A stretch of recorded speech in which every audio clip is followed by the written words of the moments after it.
Oke, halo semuanya. Sekarang saya lagi buka chart IHSG atau Indeks Harga Saham Gabungan. Saya lagi pengen buka ini karena kemarin saya ngobrol-ngobrol dengan kawan saya. Kebetulan kawan saya itu sekarang jadi dosen di salah satu perguruan tinggi negeri. Kita ngobrol-ngobrol santai soal isu-isu ekonomi, isu-isu politik, dan lain sebagainya. Tapi saya nggak mau bahas soal itu, soal isu-isu itu. Saya saya dengan kawan itu kepikiran, ada nggak sih korelasinya dengan IHSG ini? Kan kawan saya itu kebetulan juga cukup aktif di investing saham ini. Oke, sekarang kita masuk ke chartnya ya. Saya akan bahas dari sisi teknikal metodologi, forecasting ataupun mapping yang biasa saya pakai, metodologi saya pribadi ya. Jadi ini chart weekly. IHSG ini memang sudah saya pantau, udah masuk minggu keempat, dia itu terkoreksi. Dia sedang koreksi sudah 4 minggu, mulai dari ini, dari closing ini. Nah, dari closing minggu tanggal 28 Oktober tuh. Nah, dari situ sampai sekarang berarti sudah 1, 2, 3, sekitar 3 sampai 4 minggu ini dia sedang koreksi. Artinya apa? Artinya di masa koreksi ini adalah masa istirahat. Terkadang terkadang dia masih ada gerakan terus turun atau sideways. Mau naik susah, turun lagi. Mau naik masih susah, turun lagi gitu. Tetapi koreksi ini belum tentu semakin turun gitu, belum tentu semakin turun. Dari sini anggap sideways gitu ya, belum tentu semakin turun gitu. Bisa jadi dia tertahan dan kembali naik, itu bisa. Tetapi jika koreksinya terus menurun, tidak sideways, maka itu pun berpotensi akan masuk ke interval yang lebih tinggi. Nah, dalam hal ini dari weekly berarti ke monthly, ke 1 bulan. Nah, dampaknya apa kalau sudah masuk ke fase koreksi 1 bulan? Kalau sudah masuk ke koreksi 1 bulan itu berarti masa istirahatnya semakin lama, gitu. Masa istirahat semakin lama, dan jika tidak ada sentimen-sentimen yang positif,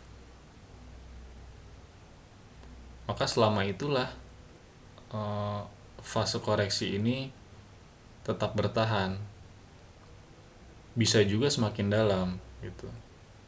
Harus ada katalis yang menyebabkan dia itu tertahan dan mulai menguat sampai dengan kembali naik.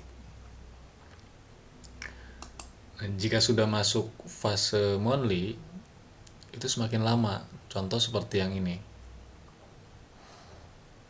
Dari sini masuk koreksi monthly ya, kemudian 1 bulan, 2 bulan, 3, 4, 5, 6, 7, 8, 9, 10. Bulan ke-11-nya baru mulai naik. Nah, berarti nyari 1 tahun. Koreksinya nyari 1 tahun. Itu dampaknya jika masuk ke fase koreksi 1 bulan. Akan semakin lama. IHSG ini bertahan terus di harga bawah. Tapi kan belum terjadi nih. Kalau untuk 1 bulan itu menunggu nanti akhir bulan ini. Jika harganya masih bertahan di sini, mulai dari harga ini, Jika dia bertahan di sini atau turun semakin dalam, ini positif. 1 bulan itu masuk ke fase koreksinya. Gitu. Oke. Tapi karena belum terjadi, bisa saja karena belum terjadi di monthly, bisa saja di weekly ini dia bertahan terus di sini atau mulai naik ke situ, nanti mulai sideways, atau bisa saja bisa langsung naik gitu. Karena di weekly ini sudah terjadinya sekitar 3 jalan 4 minggu.